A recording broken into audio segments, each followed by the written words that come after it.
والصلاة والسلام على سید المرسلین اما بعد فاعوذ باللہ من الشیطان الرجیم بسم اللہ الرحمن الرحیم پڑھیے الصلاة والسلام علیک یا رسول اللہ وعلی آلک واصحابک یا حبیب اللہ الصلاة والسلام علیک یا نبی اللہ وعلی آلک واصحابک یا نور اللہ۔ درود پاک کے بے شمار فضائل و برکات ہیں۔ القول البدی میں ہے، حضرت ابو عباس احمد بن منصور رحمت اللہ تعالی علیہ کو انتقال کے بعد کسی نے خواب میں دیکھا کہ وہ سر پر موتیوں کا تاج سجائے، جنتی لباس میں ملبوس، شیراز کی جامع مسجد کے محراب میں کھڑے ہیں۔ خواب دیکھنے والے نے عرض کی ما فعل اللہ بکا، یعنی اللہ پاک نے آپ کے ساتھ کیا معاملہ فرمایا؟ تو فرمایا کہ میں کثرت سے درود شریف پڑھا کرتا تھا، یہی عمل کام آ گیا، اللہ پاک نے میری مغفرت فرما دی اور مجھے تاج پہنا کر جنت میں داخل کر دیا۔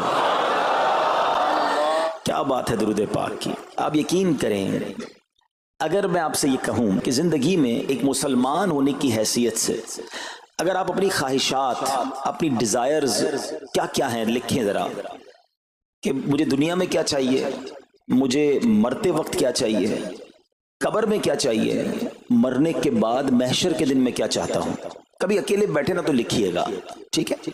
اور اب میں آپ کو بہت ساری حدیثوں کا کچھ نچوڑ پیش کرنے جا رہا ہوں، سنتے جائیے اور سبحان اللہ بھی کہتے جائیے۔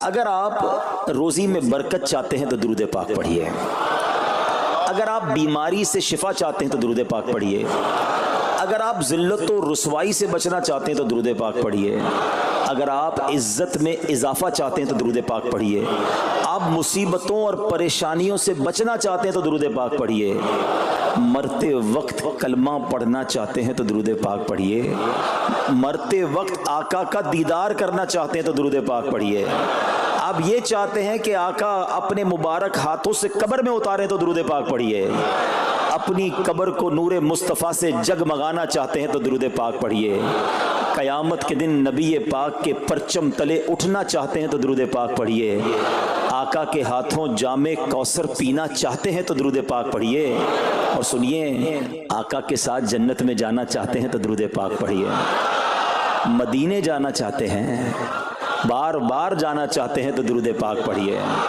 اور زندگی میں دیدار مصطفیٰ کرنا چاہتے ہیں تو درود پاک پڑھیے۔ کچھ باقی رہ گیا؟ اللہ اکبر یا رسول اللہ، مجھے بتائیے اور کچھ باقی رہ گیا ہے؟ ایک مسلمان ہونے کی حیثیت سے what ever I need in دنیا اور ان ہیئر آفٹر، دنیا اور آخرت میں جو کچھ چاہیے، روزی برکت والی، زندگی عزت والی، پریشانیاں دور ہو جائیں، بیماریاں دور ہو جائیں، ذلت اور رسوائی سے بچا رہوں، ایمان والی موت ملے، جب تک زندہ رہوں مدینے آتا جاتا رہوں، آقا کی دید کرتا رہوں، آقا جنت میں ساتھ لے جائیں۔ اب کچھ باقی بچتا ہے؟ اب یقین کریں میں نے اپنی طرف سے نہیں بتایا، یہ جن کا کچھ مطالعہ ہے تو ان کو یاد آ رہا ہوگا کہ اس ہر جملے کے پیچھے کوئی نہ کوئی ایک روایت یا کوئی نہ کوئی حدیث موجود ہے، یعنی یہ سارے انعامات دنیا کے، قبر کے، حشر کے، یہ سارے انعامات نبی پاک نے درود پاک کی فضیلت میں بیان فرما دیے ہیں۔ یہ ایسے ہی شاعر نے نہیں کہا کہ ہر درد کی دوا ہے، صلی علی محمد، تعویذ ہر بلا ہے، صلی علی محمد صلی اللہ علیہ وسلم۔ پھر کیوں نہیں پڑھتے؟ یعنی اتنے سارے مسئلے حل ہو جائیں ایک ہی وظیفے سے۔ لوگ پوچھتے رہتے ہیں کوئی وظیفہ بتا دیں، روزی میں برکت کا بتا دیں، پریشانی دور ہو جائے بتا دیں، مدینے کا کوئی وظیفہ بتا دیں، اور یہ سارے وظیفے درود پاک میں چھپے ہوئے ہیں۔ پکڑ لو نا درود پاک، پھر دیکھیں اس کی کیسی برکتیں آپ زندگی میں دیکھیں گے، آپ کا چہرہ شاش بشاش ہو جائے گا، آپ کی طبیعت فریش ہو جائے گی، آپ کو مزے کو مزہ آ جائے گا۔ بس درود پاک کی کثرت پڑھتے رہا کریں، پڑھتے رہا کریں، انشاءاللہ برکتیں ہی برکتیں۔ میں بھی نیت کروں، آپ بھی نیت کریں۔ ایک اور خوبصورت بات بتاؤں، جو بڑی خوبصورت آیت ہے، میں سمجھتا ہوں شاید دنیا بھر کے عاشقان رسول کو یہ کم از کم آیت تو سب کو یاد ہوگی۔ کون سی آیت؟ ان اللہ وملائکتہ یصلون علی النبی یا ایھا الذین آمنوا صلوا علیہ وسلموا تسلیما. مل کر درود پاک. اللہم صل علی سیدنا و مولانا محمد طب القلوب ودوائها وعافیت الابدان وشفائها ونور الابصار وضیائها وعلی آلہ وصحبہ وبارک وسلم. اب یہ جو آیت درود ہے نا شعبان کے مہینے میں نازل ہوئی ہے، تو چلو نیت کر لیں انشاءاللہ اب سے روزانہ کثرت سے درود پاک پڑھیں گے انشاءاللہ. آئیے مل کر محبت کے ساتھ ایک بار پھر درود پاک. صلو علی الحبیب صلی اللہ تعالی علی محمد صلی اللہ علیہ وسلم. مشہور صحابی حضرت ابو ہریرہ رضی اللہ تعالیٰ عنہ فرماتے ہیں کہ ایک مرتبہ میں رسول اکرم نور مجسم صلی اللہ تعالی علیہ وآلہ وسلم کی اقتداء میں نماز عشاء پڑھ کر واپس جا رہا تھا. میں نے دیکھا کہ ایک عورت اپنے آپ کو پوری طرح ڈھانپ کر سڑک کے ایک کنارے پر کھڑی ہے اور اس نے مجھے پکارا کہ اے ابو ہریرہ ذرا میری بات سنو. آپ کہتے ہیں میں قریب گیا. میں خلاصہ عرض کر رہا ہوں. تو اس عورت نے کہا کہ مجھ سے بہت بڑا گناہ ہو گیا ہے، کیا میری توبہ قبول ہوگی؟ حضرت ابو ہریرہ نے اس سے سوال کیا کہ کیا گناہ ہو گیا؟ اس نے گناہ کی تفصیل بتائی. کافی بڑا گناہ تھا. آپ نے کہا کہ تو ہلاک ہو گئی اور تو نے دوسروں کو بھی ہلاکت میں ڈال دیا. اتنا بڑا گناہ کیا، اب تم توبہ کی امید رکھتی ہو؟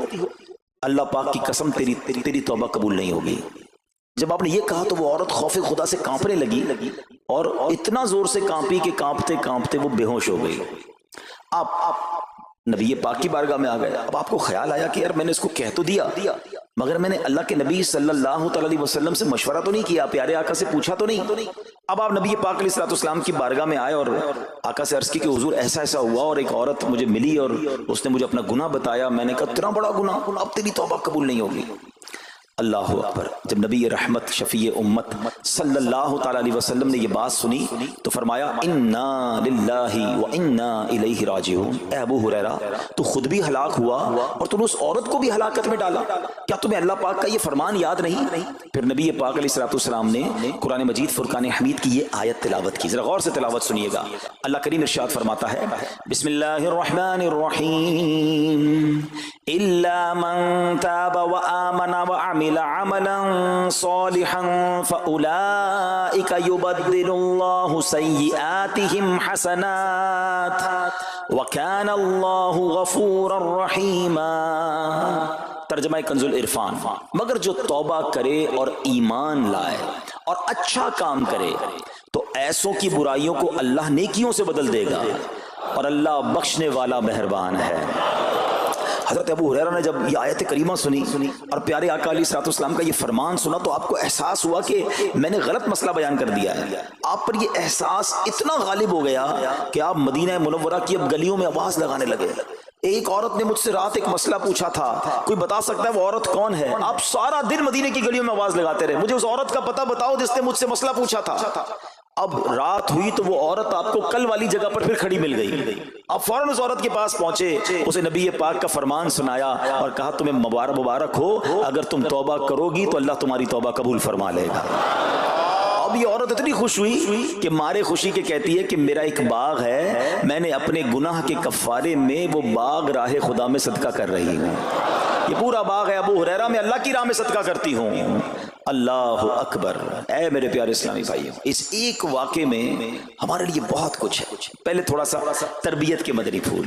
ذرا سمجھیے کہ اتنی بڑی ہستی ہے سیدنا ابو ہریرہ رضی اللہ تعالیٰ، لیکن جیسے انہیں پتا چلا کہ میں نے یہ مسئلہ تو بیان کر دیا ہے مگر نبی پاک علیہ الصلوۃ والسلام سے پہلے اس کا حکم تو پوچھ لیتا، یہ ہمیں کیا درس دے رہا ہے کہ بغیر علم کے اپنی طرف سے شرعی مسئلہ بیان نہیں کرنا چاہیے.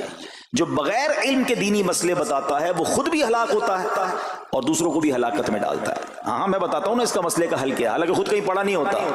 تو جب تک آپ کو علم نہیں ہے، آپ جانتے نہیں ہیں، تو کسی مسئلے کو بیان نہیں کرنا چاہیے. دوسری بات کہ اگر خدا نہ خواستہ کوئی غلط مسئلہ بتا بیٹھا یا بتا تو درست رہا تھا، بتاتے بتاتے غلطی کر بیٹھا، تو اسے چاہیے کہ ازالہ کرے، فوراً اس کا جو بھی ازالہ بنتا ہے وہ کرے. سیدنا ابو ہریرہ رضی اللہ عنہ کا ازالہ تو دیکھیں کہ آپ کو جیسے ہی پتا چلا کہ اصل مسئلہ یہ ہے، اب آپ مدینے کی گلیوں میں صدا لگا رہے ہیں، تلاش کر رہے ہیں، پورا دن ڈھونڈتے رہے اس خاتون کو کہ میری سے غلطی ہو گئی، میں نے اس کو غلط مسئلہ بتایا، تاکہ اس کو تلاش کر کے اس کو درست مسئلہ بتایا جائے. اللہ اکبر. صحابہ کرام کی ادائیں بھی کتنی نرالی والی ہوتی ہیں، اللہ ان کا صدقہ عطا فرما دے۔ اب ہوتا کیا ہے کہ کبھی کوئی غلط مسئلہ بیان ہو گیا یا بیان میں، مشورے میں، درس میں کوئی غلطی ہو گئی، غلطی پتہ چل جائے، اب شرم آتی ہے کہ کیسے کہوں مجھ سے غلطی ہو گئی ہے، میں تو اتنا بڑا مبلغ بن کے گیا تھا، میں نے تو جناب اتنے پبلک میں بیان کیا تھا، اب میں کیسے بتاؤں کہ جناب میں نے یہ غلط پڑھ دیا یا غلط بیان کر دیا۔ حضرت ابو ہریرہ سب سے زیادہ جن کو حدیثیں یاد ہے، مگر سچ بتائیں بات سمجھنے والی پتہ کیا ہے، جو لوگ یہ سمجھتے ہیں نا کہ یار غلطی ماننے سے عزت کم ہو جاتی ہے، سچ بتاؤ آج 1450 سال بعد حضرت ابو ہریرہ کا یہ واقعہ سن کے ہمارے دلوں میں ان کی عزت کم ہو رہی ہے، بڑھ رہی ہے؟ Simple is that. غلطی ماننے سے انسان جو ہے وہ نیچا نہیں ہوتا۔ اللہ میرے پیر و مرشد کو سلامت رکھے، جن کی برکت سے لاکھوں علماء بن گئے ہیں، مگر آپ اپنے مدنی مذاکرے میں اپنے ساتھ علماء کرام، مفتیان کرام کو بٹھاتے ہیں، اور اگر کوئی توجہ دلاتا ہے تو لائیو چینل پر آپ فرماتے ہیں کہ یہ مسئلہ یوں نہیں یوں ہے، کوئی عزت کم نہیں ہوتی جناب۔ تو سبحان اللہ، دو باتیں سیکھنے کو ملی کہ پہلے بتانا ہی نہیں ہے، اگر نہیں آتا تو اپنی بڑائی مارنے کے لیے بندہ کہہ دے مجھے نہیں معلوم، واللہ عالم میں نہیں جانتا، اور اگر آپ کو لگتا ہے میں صحیح بتا رہا ہوں اور پھر بعد میں کوئی توجہ دلا دے کہ آپ نے غلطی کی ہے تو پھر اس کو بالکل مانے بھی اور اس کا ازالہ کریں۔ اچھا، اب علماء کرام نے بڑے پیارے طریقے بتائے۔ پہلے تو ظاہر یہ تھا کہ بھائی پبلک میں بیان کیا تو پبلک میں جا کر یا گلیوں میں جا کر آپ نے اعلان کیا، اب تو سوشل میڈیا کا زمانہ ہے، کوئی ویڈیو بنا کے ڈال رہے ہوتے ہیں، انسٹاگرام تو ٹویٹر تو پتہ نہیں کیا کیا چیزیں، موبائل فون، فیس بک، یوٹیوب، تو اب غلط غلط مسئلے لوگ شیئر کر رہے ہیں۔ ایک یہ بڑا مسئلہ پتہ کیا ہو گیا، ہمارے موبائل پہ جیسے ہی کوئی ویڈیو کلپ آیا، کسی کا بھی آیا یا کوئی پوسٹ آ گئی، کوئی فضیلت ہی آ گئی، نہ چیک کرنا ہے نہ کچھ کرنا ہے، اس کو فوراً فارورڈ کر دینا ہے، حالانکہ اس میں بعض اوقات غلط مسئلے ہوتے ہیں، بعض اوقات غلط حدیثیں ہوتی ہیں، ہمیں پتہ ہی نہیں ہوتا، ہم سمجھتے ہیں آگے شیئر کر دیں۔ اچھا، شیئر کرنے والوں کا بھی بڑا مسئلہ ہے، اگر کوئی وظیفہ، کوئی نفل، کوئی بھی چیز ہے، خود پڑھنی نہیں ہے، آگے 100 لوگوں کو بھیج دینی ہے، پہلے خود تو پڑھو۔ اچھا، خود بھی پڑھنے سے پہلے کہاں چیک کروایا؟ تو پلیز یہ شریعت کے معاملات ہیں، اس میں بڑی غلطی ہو سکتی ہے، تو اگر آپ کو کوئی بھی چیز شیئر کرنی ہے تو بیسٹ آپشن یہ ہے کہ دعوت اسلامی .net، یہ دعوت اسلامی کی ویب سائٹ ہے، اس پر ایک گیلری کا آپشن ہے، آپ وہاں جائیے، وہ مفتیان کرام سے چیک ہوئی پوسٹیں پڑی ہوئی ہیں، آپ وہاں سے پوسٹ اٹھائیں، اس کو شیئر کر دیں، بنداز کریں، کوئی ٹینشن نہیں ہے، کیونکہ وہ علماء نے چیک کی ہوئی ہے۔ مگر ہر آنے والی پوسٹ، ہر آنے والی ویڈیو کو آگے بڑھا دینا، تو مشورہ یہی ہے کہ یہ بڑا سخت معاملہ ہے، کیونکہ یاد رکھیے قرآن مجید فرقان حمید میں اللہ تعالیٰ ارشاد فرماتا ہے وَمَنْ أَظْلَمُ مِمَّنِ افْتَرَىٰ عَلَى اللَّهِ كَذِبًا، اور اس سے بڑھ کر ظالم کون جو اللہ پر جھوٹ باندھے۔ اچھا، اس کے بارے میں علماء فرماتے ہیں کہ اللہ پر جھوٹ باندھنے والا سب سے بڑا ظالم ہے۔ جب ہم کسی کو دینی مسئلہ بتاتے تو اس کا مطلب کیا ہوتا ہے کہ اللہ نے فرمایا یا اللہ کے حبیب علیہ السلام نے فرمایا، اس کا مطلب اگر وہ ایسا نہیں ہے تو یہ اللہ پر جھوٹ باندھنا ہو گیا نا۔ ہم نے تو کہا مجھے تو پتہ نہیں تھا، کسی نے پوسٹ بھیجی تھی، کسی نے بتایا تھا، اچھا میں نے کہیں سنا تھا۔ اب کئی لوگوں کی تو عادت پتہ کیا ہے، ان کے ساتھ بیٹھو نا تھوڑی دیر بعد کہیں گے اللہ یہ فرماتا ہے، اللہ نے قرآن میں یہ فرمایا، پوچھو کدھر فرمایا، بولا یہ نہیں پتا، اللہ قرآن میں یہ کہتا ہے۔ کہاں کہتا ہے بتاؤ نا، آیت دکھاؤ، اللہ نے فرمایا یہ کرنا چاہیے، کہاں فرمایا؟ اپنی طرف سے۔ اچھا، کیونکہ کہیں سنا تھا، کہیں دوستوں کی محفل میں آدھی بات یاد تھی، ارے ڈرنا چاہیے کہ میں کیسے کہہ دوں کہ اللہ نے فرمایا، میں کیسے کہہ دوں نبی پاک علیہ السلام نے فرمایا، جب یاد نہیں، پڑھا نہیں۔ امیر اہل سنت کی آپ نے احتیاط دیکھی ہے، آپ حدیث کی کتاب منگاتے ہیں کہ پورا دیکھ کر پڑھتے ہیں، مگر یہاں تو اپنی مرضی سے چل رہا ہے معاملہ۔ خدا کے واسطے ہم سمجھ رہے ثواب کما رہے ہیں، اور ایسا نہ ہو کہ گناہ جاریہ والے کام ہو رہے ہوں۔ تو میں نے آپ کو آسان حل بتا دیا کہ دعوت اسلامی کے جو آفیشیل سوشل میڈیا کے پیجز ہیں، اگر آپ کو شوق ہے تو وہاں سے کوئی پوسٹ اٹھا لیں، وہاں سے کوئی چیز اٹھائیں اور اس کو شیئر کریں، باقی خدا را ان کاموں کو اپنی مرضی سے آگے نہ کریں، کہیں ہم گناہ گار نہ ہوں۔ تو ایک بات تو ہمیں اس پورے واقعے سے سیدنا ابو ہریرہ رضی اللہ تعالیٰ کو جو انداز، آپ کی عاجزی، آپ کا ازالہ کرنا، آپ کا اس عورت کو تلاش کرنا، یہ سکھا رہا ہے کہ مسئلہ غلط بیان کرنا کتنا بڑا مسئلہ ہے۔ اللہ کرے کہ ہم اس کو سمجھیں۔ اب دوسری خوبصورت بات، آئے ہائے، عورت کا گناہ ہے، بڑا گناہ ہے، مگر نبی پاک نے جو آیت بیان فرما دی اور جو اس تک پیغام پہنچایا کہ توبہ کر لو، میرا رب توبہ قبول فرما لے گا۔ آئے ہائے میرے پیارے اسلامی بھائیو، کتنا ہی بڑا گناہ کیوں نہ ہو جائے، اللہ سے مایوس نہیں ہونا ہے، اس کی رحمت سے مایوس نہیں ہونا ہے، کیونکہ میرے آقا مدینے والے مصطفیٰ صلی اللہ تعالی علیہ وسلم فرماتے ہیں التائب من الذنب کمن لا ذنب لہ، گناہوں سے توبہ کرنے والا ایسا ہے جیسا اس نے گناہ کیا ہی نہیں ہے، ختم، نل اینڈ وائڈ، ڈیلیٹڈ۔ یہ اتنی بڑی اللہ کی رحمت ہے کہ بس سچی توبہ ہو جائے نا، اللہ اس کو سارے اس کے گناہ معاف فرما دیتا ہے۔ حضرت عبداللہ ابن عبید رحمت اللہ تعالی سے روایت ہے، فرماتے ہیں کہ اللہ پاک کے نبی اور ہم سب انسانوں کے والد محترم حضرت آدم علیہ السلام نے اللہ پاک کی بارگاہ میں عرض کی، اے رب عز و جل، تو نے شیطان کو میرا دشمن بنایا ہے لیکن میری اولاد اس کا مقابلہ کرنے کی طاقت نہیں رکھتی۔ تو اللہ پاک نے فرمایا، اے آدم، آپ کی اولاد میں قیامت تک جو بھی انسان پیدا ہوگا میں اس کے ساتھ ایک محافظ فرشتہ مقرر فرما دوں گا جو انسان کے لیے شیطان کی جو چال ہے اس سے اس کی حفاظت کرے گا۔ حضرت آدم علیہ السلام نے عرض کی، مولا مزید کرم فرما۔ اللہ پاک نے فرمایا، اے آدم، آپ کی اولاد کو ایک نیکی کا اجر 10 گنا ملے گا۔ نیکی ایک کریں گے اجر ملٹیپلائی بائی 10 ہو جائے گا۔ اور پھر اللہ نے فرمایا اس پہ مزید بڑھاؤں گا، جبکہ گناہ کوئی ایک کرے گا تو اس کے نامہ عمل میں ایک ہی گناہ لکھا جائے گا۔ اللہ کی شان دیکھو، ایک نیکی اجر 10 گنا، گناہ ایک لکھا بھی ایک جائے گا۔ حضرت آدم علیہ السلام نے عرض کی، مولا اور کرم کر دے۔ دیکھو شروع سے ہم پر مہربانیاں ہیں۔ حضرت آدم علیہ السلام بھی اپنی اولاد کے لیے اللہ کی بارگاہ میں عرض کر رہے ہیں۔ اللہ پاک نے فرمایا، اے آدم، جب تک روح انسان کے بدن میں رہے گی میں اس کی توبہ قبول کرتا رہوں گا۔ جب تک زندہ ہے نا، جب تک توبہ کر لے اس کی توبہ قبول ہو جائے گی۔ اللہ اکبر، کتنا کریم ہمارا مولا ہے، ہمارا پروردگار کیسا رحیم ہے۔ جب بھی گناہ ہو جائیں فوراً اللہ کی بارگاہ میں حاضر ہو جایا کرو، اپنی غلطی کا اقرار کر کے شرمندہ ہو جایا کریں، انشاءاللہ کریم توبہ قبول ہوگی اور گناہوں کی میل سے دامن صاف ہو جائے گا۔ ارے توبہ جب ہو جائے نا اور بندہ سچی توبہ کر لے، دیکھو اللہ کیسا کریم ہے، کیسا کرم کرتا ہے۔ ایک بزرگ کے بارے میں آتا ہے، حبیب عجمی رحمت اللہ تعالی علیہ ان کا نام تھا۔ ابھی بہت بڑے آپ اللہ کے ولی گزرے ہیں، بصرہ کے رہنے والے تھے، مگر توبہ سے پہلے آپ کی زندگی بڑی عجیب تھی۔ آپ بڑے امیر آدمی تھے، لوگوں کو قرضہ دیا کرتے تھے مگر سود پر قرضہ دیا کرتے تھے، سود لیا کرتے تھے۔ حال ایسا تھا کہ جب کسی سے سود لینے جاتے تھے یا قرضہ لینے جاتے تھے، وہ پیسہ نہ دیتا، لیٹ ہو جاتا تو اس سے جرمانہ وصول کر لیا کرتے تھے۔ ایک مرتبہ ایک مقروض کے دروازے پر گئے، وہ مقروض تو گھر پہ نہیں تھا، اس کی بیوی تھی، تو کہا میرا شوہر تو آج گھر پر نہیں ہے، نہ ہی میرے پاس رقم ہے کہ آپ کو دوں۔ آپ نے کہا مجھے تو چاہیے، کچھ نہ کچھ تو جرمانہ دینا ہوگا۔ تو اس نے کہا ہم نے ایک بکری ذبح کی ہے، گوشت تو سارا بانٹ دیا، کھا لیا، اس کا سر موجود ہے۔ آپ نے کہا یہی دے دو۔ سود میں پیسے نہیں ملے تو بکری کا سر لے آیا۔ اچھا، اب جب بکری کا سر لے کر آئے تو اپنی زوجہ کو کہا کہ پکاؤ اس کو۔ تو زوجہ بولی گھر میں نہ لکڑیاں ہیں نہ دوسرا راشن ہے۔ چنانچہ اب لکڑیاں اور دوسرا راشن وغیرہ بھی دیگر مقروضوں کے گھر گئے اور وہاں سے سود میں کسی سے لکڑیاں پکڑ لی، کسی سے دوسرا راشن مسالہ وغیرہ چیزیں پکڑ لی، وہ بھی لے آئے، کہا لو پکاؤ۔ اب زوجہ نے ہانڈی بنائی، ابھی کھانا تیار ہو رہا تھا کہ اتنے میں ایک بھکاری آ گیا۔ حضرت حبیب عجمی نے اس وقت تو توبہ نہیں کی تھی، اس بھکاری کو بھی باتیں سنا کر نکال دیا، گھر سے نکال دیا۔ اب کھانا تیار ہو گیا، کھانے کے لیے بیٹھے، مگر جیسے ہی زوجہ نے ہانڈی کا ڈھکن اٹھایا نا تو وہ سالن جو تھا بکری کے سر کی بجائے پورا سالن خون سے بھرا ہوا تھا۔ زوجہ نے پکار کر کہا کہ دیکھو تمہارے اعمال کا نتیجہ، تمہاری کنجوسی کا نتیجہ، پوری ہانڈی خون سے بھری ہوئی ہے، سود کا مال تھا نا۔ اب ہانڈی کا یوں خون میں بدل جانا آپ کے دل پر بڑی تنبیہ ہوئی، بڑا اثر ہوا کہ یہ میں کیا کر رہا ہوں، میں کون سی روزی کما رہا ہوں۔ اللہ سے جنگ ہے نا سود کا کام کرنے والا، وہ تمام لوگ سوچیں جو سود کا کام کرتے ہیں۔ اب جب آپ کے دل پہ چوٹ لگی تو آپ نے اب توبہ کرنے کا ارادہ کیا کہ بہت ہو گیا، اللہ کو بڑا ناراض کر لیا۔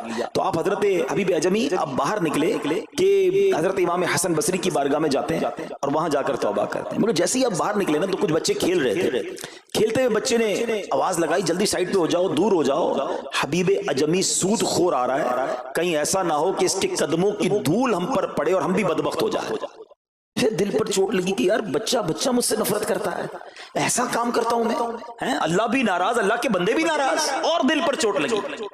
حضرت حسن بصری رحمت اللہ تعالی کی خدمت میں گئے، بڑی سچی توبہ کی، اللہ کو راضی کرنے کے لیے پکی نیت کی، ابھی توبہ کی ہے تو بڑی نیکیاں نہیں کر لی، واپس آ رہے ہیں۔ جیسے واپس آ رہے ہیں تو دیکھا کہ وہی بچے کھیل رہے ہیں۔ اب ان بچوں میں کسی نے آپ کو دیکھا تو کہا کہ اب حبیب توبہ کر کے آ رہے ہیں، دور ہو جاؤ، کہیں ہمارے قدموں کی دھول ان پر نہ پڑ جائے تو ہم گناہگار نہ ہو جائے۔ تھوڑی دیر پہلے یہ بچے کہہ رہے ہیں کہ دور ہو جاؤ، ان کی دھول پڑ گئی تو ہم بدبخت ہو جائیں گے، سود خور جا رہا، ارے ابھی توبہ کی ہے۔ اور اللہ نے اپنے بندوں اور مخلوق کے دل میں کیسی محبت ڈال دی کہ بچے کہہ رہے ہیں دور ہو جاؤ، ہمارے قدموں کی دھول حضرت حبیب پر نہ پڑ جائے، ہم گناہگار نہ ہو جائیں۔ اب جناب بڑا دل پہ اور اثر ہوا کہ مالک تیری قدرت، ابھی تو توبہ کی ہے اور میری نیک نامی کا اعلان تو نے اپنی مخلوق سے کروا دیا، سب کے حقوق ادا کیے، سودی لین دین تھا سب ختم کیا، اللہ پاک کی عبادت میں مصروف ہو گئے، اللہ نے ولایت کا سرتاج بنا دیا۔ اپنا ولی بنا دیا۔ اے میرے پیارے اسلامی بھائیوں، یہ ہے توبہ۔ اللہ اکبر۔ اے میرے پیارے اسلامی بھائیوں، پتہ یہ چلا کہ عزت دوبارہ مل جاتی ہے، شرط صرف ایک ہے کہ آدمی صحیح راستہ اختیار کر لے۔ اولیاء کرام کی سیرت پڑھ کر دیکھیں، ہزاروں اولیاء کرام ایسے ہیں جو توبہ سے پہلے گناہوں میں مشغول تھے، معاشرے میں انہیں بری نگاہ سے دیکھا جاتا تھا، لوگ ان سے نفرت کیا کرتے تھے، مگر جب اللہ کی طرف آ گئے تو کیا کمال ہوا کہ اب جناب لوگوں کے دلوں میں تو دلوں میں، جانوروں کے دلوں میں بھی اللہ نے اپنی مخلوق کے دلوں میں ان کی عزت ڈال دی، کیونکہ عزت کس کے پاس ہے؟ رب کے پاس ہے۔ دلوں کا اختیار کس کے پاس ہے؟ وہ رب کے پاس ہے۔ آسمان ولایت کا ایک اور چمکتا ستارہ حضرت فضیل بن عیاض رحمت اللہ تعالی علیہ توبہ سے پہلے ڈاکو تھے۔ جی ہاں، آپ کتنا بڑا نام ہے ولیوں میں، مگر آپ ایک ڈاکو تھے، اور یہ کوئی کہانی نہیں، واقعی حقیقت ہے کہ رات کو جب بچہ سوتا نہیں تھا تو مائیں کہا کرتی تھیں بیٹا سو جاؤ ورنہ فضیل ڈاکو آ جائے گا۔ جس راستے پر آپ ہوتے تھے لوگ ڈر کے مارے اس راستے سے نہیں گزرتے تھے، مگر جب آپ نے توبہ کی، جن کا مال لوٹا تھا واپس کیا اور سارے حقوق ادا کیے، نیک کاموں میں مصروف ہو گئے، اللہ کی عبادت میں لگ گئے، حضرت فضیل بن عیاض نے وہ وقت بھی دیکھا کہ وقت کا بادشاہ کے دروازے پر کھڑا تھا اور انتہائی عاجزی سے عرض کر رہا ہے کہ حضور ملاقات کا وقت عطا فرما دیجئے۔ اللہ کی راہ پہ جو چل پڑے، سچی توبہ کر لے، اللہ پھر کیسی عزت عطا فرماتا ہے۔ حضرت بشر حافی کا واقعہ آپ کو یاد ہوگا، آپ توبہ سے پہلے شرابی تھے، شراب کے نشے میں دھت رہا کرتے تھے۔ بڑا خوبصورت واقعہ ہے کہ اللہ کے نام کی جب آپ نے تعظیم کی اور آپ کو یہ پیغام ملا کہ اے بشر تم نے ہمارے نام کو بلند کیا، ہم تمہارے نام کو بلند کریں گے، آپ نے توبہ کی، عبادت میں لگ گئے۔ اللہ تعالیٰ کی معرفت کا عالم یہ تھا کہ آپ ننگے پیر رہا کرتے تھے۔ حافی کہتے ننگے پیر رہنے والوں کو، اب جب آپ ننگے پیر گلیوں میں گھوما کرتے تو اس شہر کے جانور راستے پر نجاست نہیں کرتے تھے۔ کیوں نہیں کرتے تھے؟ کہ حضرت بشر ننگے پاؤں رہتے ہیں، کہیں ان کے پیر گندے نہ ہو جائیں۔ ارے وہ شخص جو توبہ سے پہلے شرابی ہے، اب جانور بھی ادب کر رہے ہیں، بلکہ عالم یہ تھا کہ ایک چرواہے کے ایک جانور نے راستے پر گندگی کر دی تو اس نے کہا ہو نہ ہو لگتا ہے حضرت بشر کا انتقال ہو گیا ہے۔ جب معلوم کیا تو پتا چلا کہ ہاں حضرت بشر حافی کا انتقال ہو گیا۔ اللہ اکبر، گویا اللہ نے جانوروں کے دلوں کے اندر بھی ان کی عزت ڈال دی، کیونکہ انہوں نے رب کی بارگاہ میں سر جھکایا، انہوں نے دنیا والوں کی پرواہ نہ کی، انہوں نے رب کو راضی کرنے کی فکر کی۔ اے میرے پیارے اسلامی بھائیوں، یہ خیال دل سے نکال دو کہ جناب عزت پیسے سے ملتی ہے، عزت شہرت سے ملتی ہے، جناب سوٹ بوٹ ہو، ذرا اچھے کپڑے پہنوں، اچھی جناب لگژری گاڑی سے اتروں گا تب عزت ملے گی، ارے جناب مہنگا موبائل ہاتھ میں ہوگا تب عزت ملے گی، عالی شان کوٹھیوں میں رہوں گا تب عزت ملے گی۔ یہ بھول ہے تمہاری۔ آؤ قرآن کیا کہتا ہے، عزت کہاں سے ملے گی، عزت کس کو ملتی ہے؟ اللہ قرآن میں فرماتا ہے من کان یرید العزت فللہ العزت جمیعا۔ اللہ کہتا ہے، قرآن فرماتا ہے جو عزت کا طلبگار ہو تو ساری عزت اللہ ہی کے پاس ہے، ساری عزت اللہ کے پاس ہے۔ وَتُعِزُّ مَن تَشَاءُ وَتُذِلُّ مَن تَشَاءُ بِيَدِكَ الْخَيْرُ۔ خدا کی قسم، دنیا کی ساری دولت کسی کے پاس ہو، اس کے کروڑوں فالوورز ہوں، لوگ کہتے ہیں سوشل میڈیا پہ فالوور ہونے چاہیے۔ آج کل تو کسی کا مرتبہ چیک کیسے ہوتا ہے؟ چیک تو کرو اس کے پیج پر اس کو چاہنے والے کتنے ہیں۔ لوگ بتاتے ہیں میرے اتنے ملین فالوورز ہیں، اتنے لاکھ مجھے دیکھنے والے ہیں۔ میں ان سب سے پوچھتا ہوں جن کے کروڑوں فالوورز ہیں، تمہارے فالوورز تمہیں دیکھنے والے گناہ کی وجہ سے ہیں یا نیکی کی وجہ سے ہیں؟ کبھی سوچا کہ 1 کروڑ لوگ تمہیں دیکھتے ہیں مگر تمہارا ناچ گانا دیکھتے ہیں، تمہاری بے حیائی دیکھتے ہیں، اور وہ جب بھی دیکھتے ہیں سارا گناہ تمہیں بھی ملتا ہے۔ یہ کیوں نہیں سوچتے کہ یہ فالوورشپ کیا کرنی ہے؟ یار میرے اتنے فالوور، میرے اتنے چاہنے والے، میرے پاس اتنا پیسہ، ساری دنیا تمہیں چاہے اور رب نہ چاہے نا، سب برباد ہو جائے۔